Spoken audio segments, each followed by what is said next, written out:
Two things come to my mind. The first is we probably need to shock people like that by saying, you're not going to be there if you don't love the giver more than the gift. And so the heaven that you thought you would be happy in without him won't even be the heaven you're in. You'll be in hell.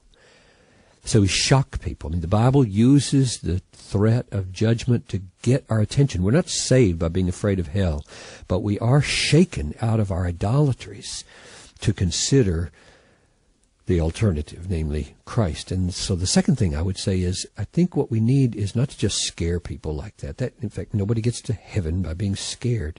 But rather, once she's shocked, you say, probably the reason you are in love with rejoining your relatives, having all of your aches and pains taken away, no more mental stress, endless pleasures of the body. The reason those are also powerful for you is because you've experienced all those. You've tasted all those. Those all feel good.